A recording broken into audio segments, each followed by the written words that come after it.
I always believed that loyalty meant legacy, that if you gave enough, cared enough, sacrificed enough, your place in the family would never be questioned. So, when Mom passed, I flew home not just grieving, but quietly trusting that the years I spent wiring money to save their house over 70 zero had meant something. I sat beside my sister Lily and my father, still numb with loss, as the lawyer unfolded the crisp ivory pages of Mom's will. I wasn't worried.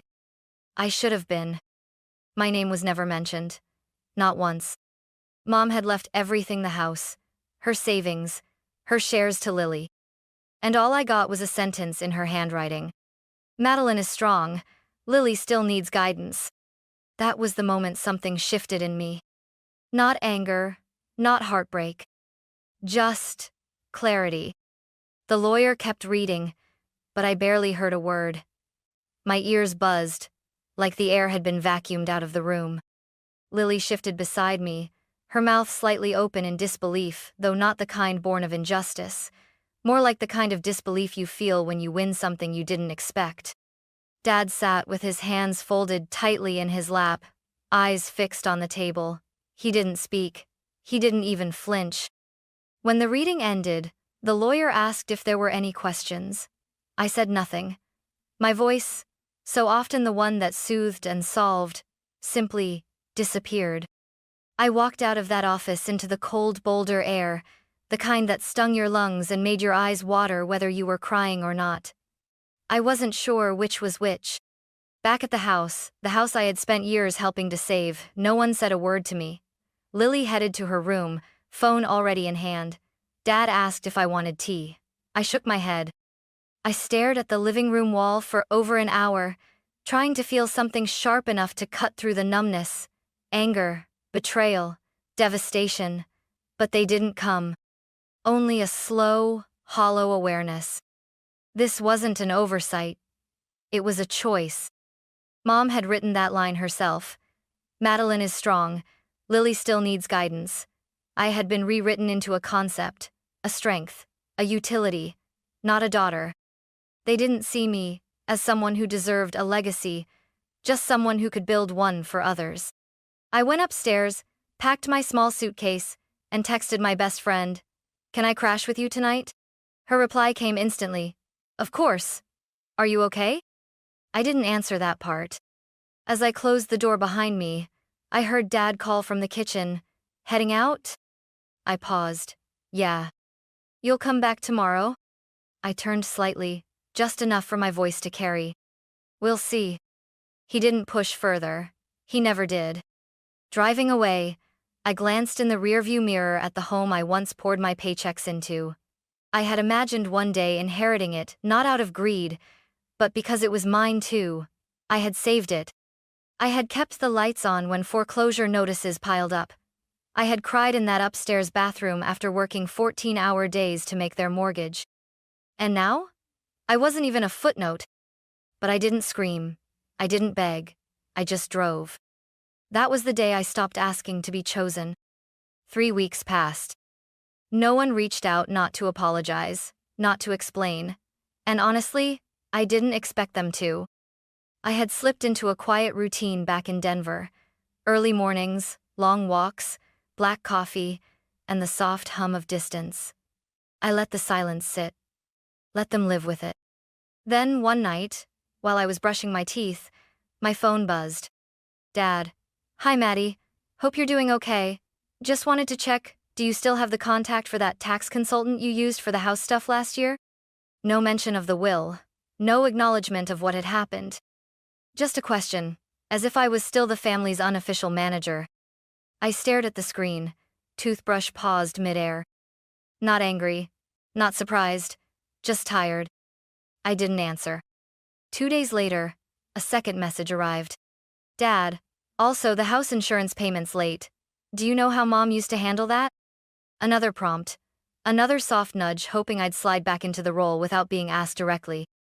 I typed, "No idea. Try asking Lily. She's the sole heir." And hit send. A minute later, the typing bubble appeared. "Dad. She doesn't really know where to start. You were always good at this stuff." I stared at that sentence longer than I should have. You were always good at this stuff. Yes, I was. And that's exactly why they'd leaned on me, not because they valued me, but because I made their lives easier, smooth, uncomplicated. But they didn't choose me.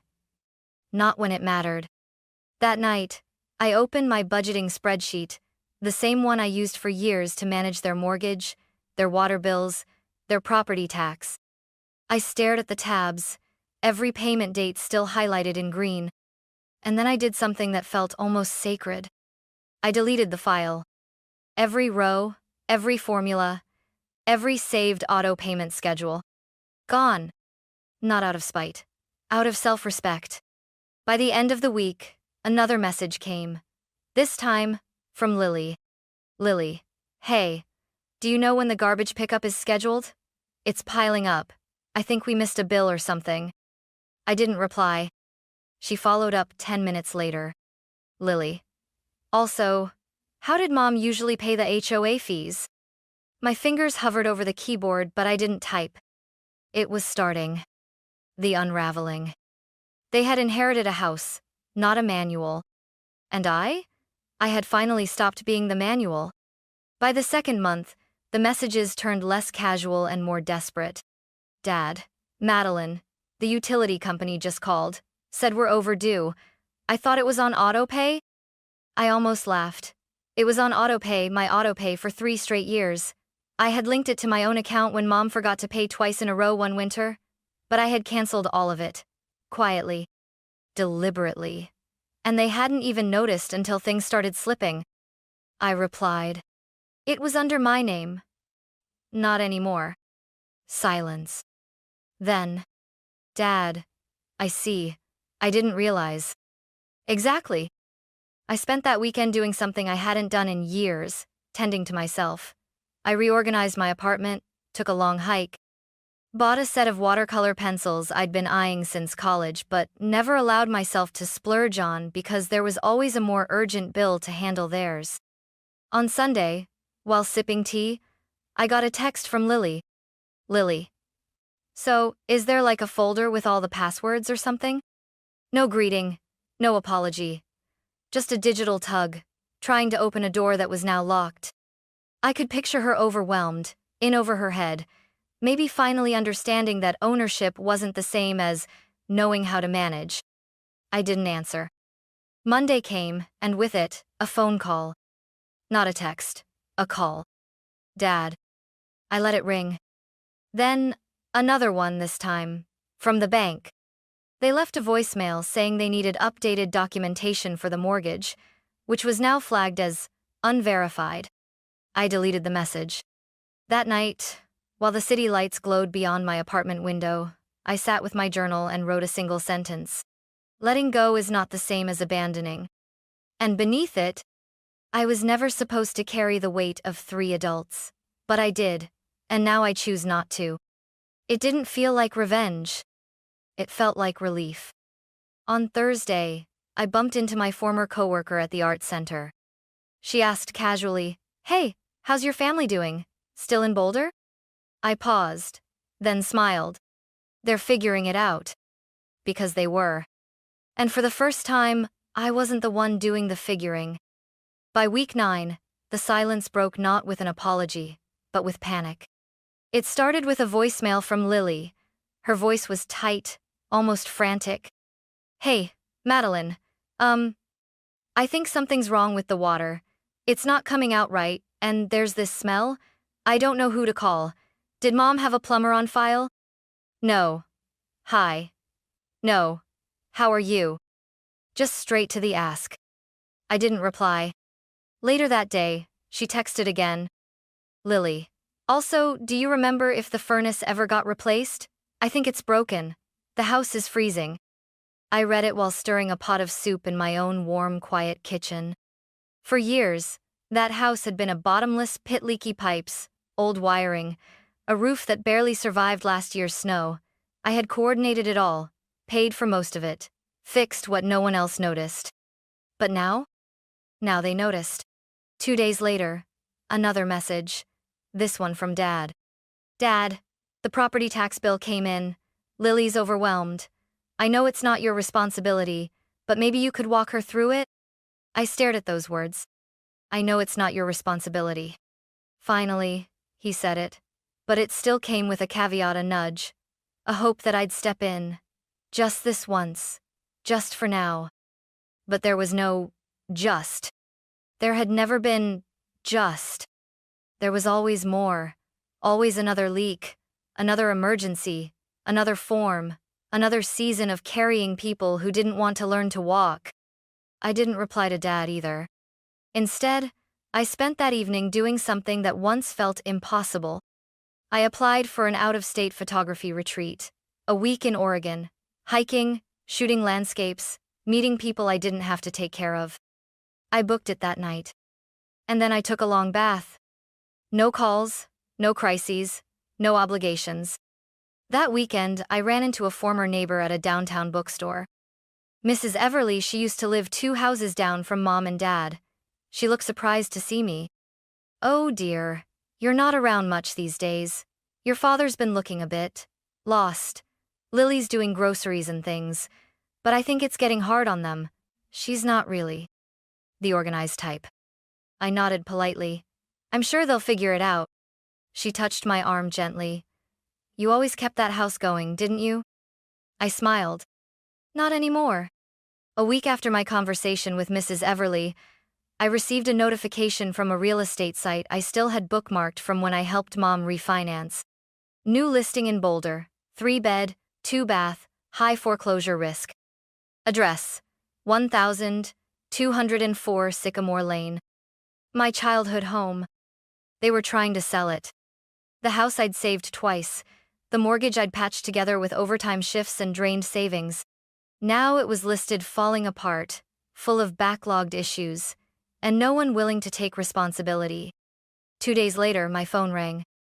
I almost didn't pick up. But something in me, maybe closure, maybe curiosity, made me answer. It was Dad. His voice cracked slightly, the weariness palpable.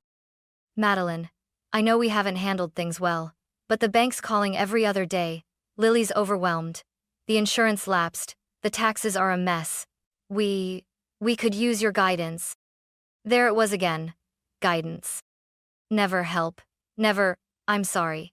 Just the assumption that I'd know what to do and do it. I kept my tone even. Didn't Mom leave Lily everything?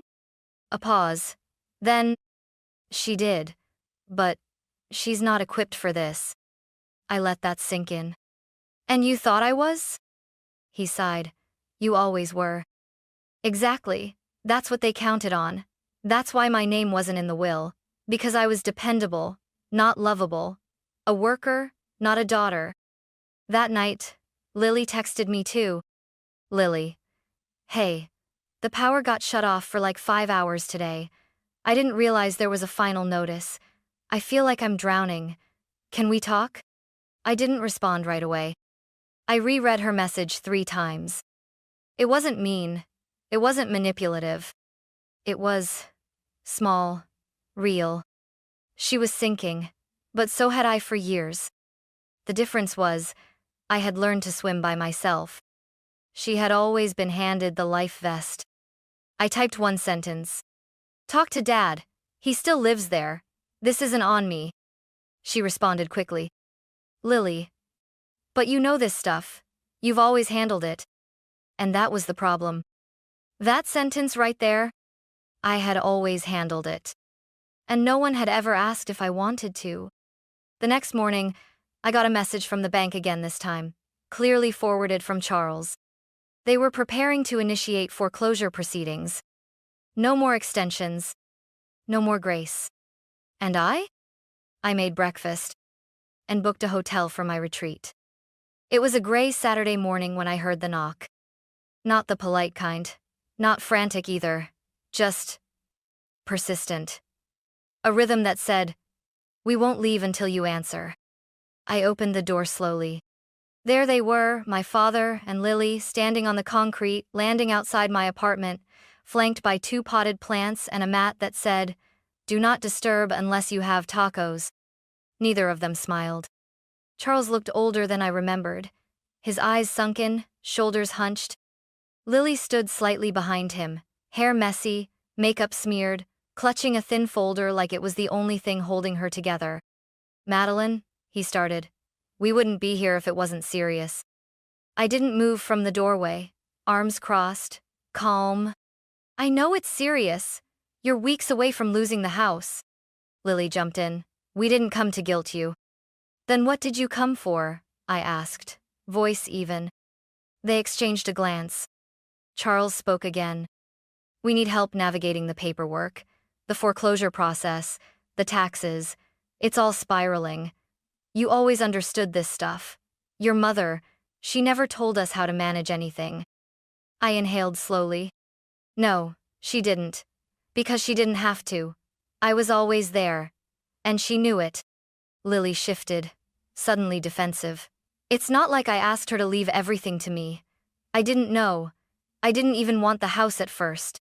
"But you signed the papers, didn't you?" I cut in. Her face flushed. "You didn't hesitate when the lawyer said your name. You didn't stop to ask why mine wasn't there. You just smiled and took the keys." She looked away. "I thought maybe it was a way to make me feel worthy." I nodded slowly. "And now you know. Inheritance doesn't make you capable, it just makes you accountable." Charles stepped forward, voice cracking. "Madeline, we were wrong. About everything. But your mother thought you didn't need anything. She said you were self-made. That Lily needed a net." "I was self-made," I said, voice quiet. "But that doesn't mean I didn't deserve a place. You don't leave out the person who built the damn bridge just because she knows how to swim." Silence. "So, you're really not going to help?"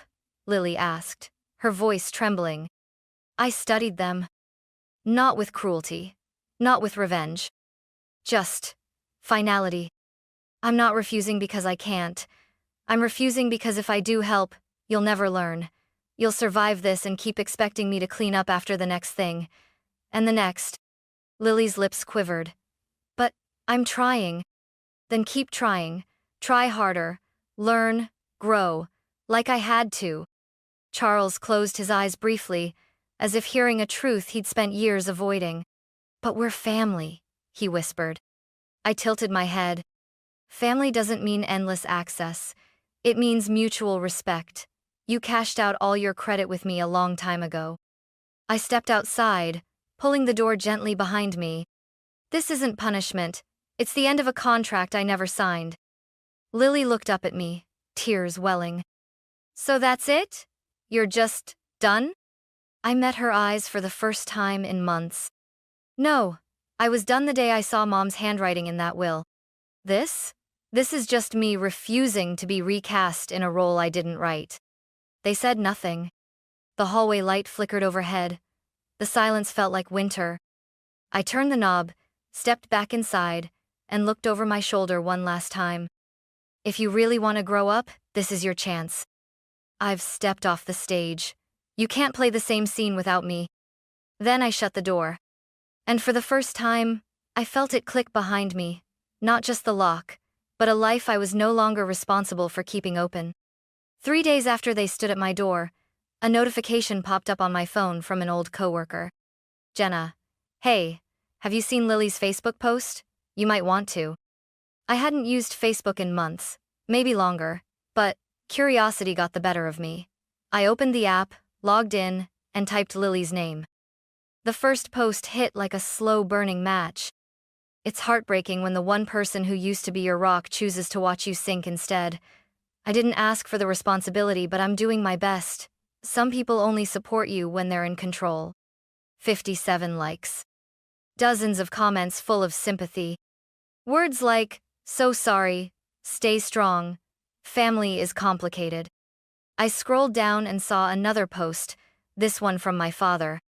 "We all make mistakes, but when someone turns their back on you during your lowest moment, it's hard not to question if love was ever real." And then, Eleanor would have been devastated to see this distance. I stared at that line for a long time. Eleanor, my mother, the woman who'd written me out of the will with a single sentence, now invoked as a symbol of guilt. They were painting me as the villain, the cold, abandoning daughter. the one who walked away when they needed her most. But they left out the 70, 0. They left out the roof I paid to fix, the bills I covered, the years I spent being the lifeline while no one asked how I was holding up. I didn't post in anger. I didn't name names. I just wrote, "Since stories are being told, here's mine, and it's short. I paid 70,000 over 7 years to keep the house standing. My name was not in the will. The utilities, taxes, and maintenance were handled by me quietly. When I stepped back, it wasn't abandonment. It was the end of exhaustion. Being strong shouldn't mean being erased. This isn't revenge. This is release." I attached a screenshot of one old mortgage payment. No drama, no hashtags, no comments allowed. 10 minutes later, the post had been shared 5 times. Then 10. Then 20.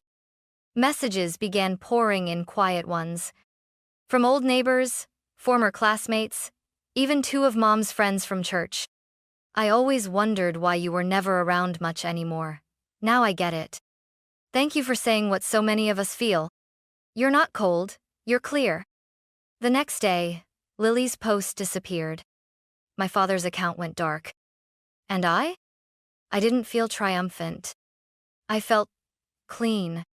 No noise, no confusion, just the truth, finally given room to breathe. And I didn't need to say anything else. In the weeks that followed, everything was quiet. No more calls, no more guilt-laced texts, no more subtle jabs disguised as concern. It wasn't the cold silence of anger. It was the stillness of something finally done. I kept living. Monday mornings were spent in soft light, teaching a beginner photography class at the local community center. I watched teenagers discover how light hits faces, how shadow tells stories. Their curiosity reminded me of everything I had shelved for so long, my own wonder, my own voice. On Saturdays, I took walks with my camera, capturing trees reflected in puddles, a child laughing behind a cracked ice cream cone, a couple arguing quietly, unaware they were part of a frame. I posted them sometimes, no captions, just fragments of truth, caught and framed. I didn't mention my family anymore, not in my posts, not in conversation, not in apology. One afternoon, I received a text from a friend in Boulder. "Alex. Hey, your old house just popped up again on Zillow. Price dropped. 40K. Looks like they still haven't fixed the roof." I clicked the link. The photos told a familiar story. Warped floorboards, peeling paint. A listing that danced around the truth with words like "full of potential" and "great bones." But I didn't feel sad. That house was once my burden, then my battleground, and now? Just a structure, 4 walls, a roof that leaked. It wasn't mine to save anymore. Months passed. Seasons changed. I took a short trip to Oregon and stood on cliffs, where the wind nearly lifted me off my feet. I filled notebooks with sketches and journal entries I didn't feel the need to share with anyone. I even started a small blog not about family, but about rebuilding after roles that drained you dry. Strangers emailed to say thank you. Some called it brave. But I didn't feel brave. I just felt me. One day, while cleaning out a drawer, I found a letter handwritten, unmailed, from my mother. No date, no return address, just my name on the envelope.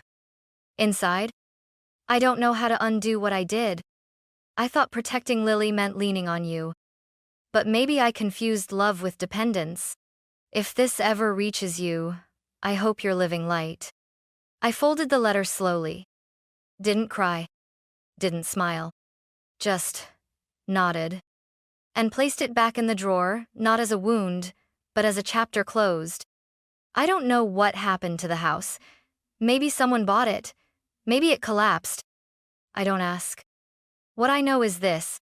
I no longer measure my worth in invoices, invisible sacrifices, or how many people need me. I live in a home I chose, with walls I don't have to patch, and light that comes in, not because I fixed something, but because I opened the window. Family is not who inherits your things. It's who honors your presence while you're still here.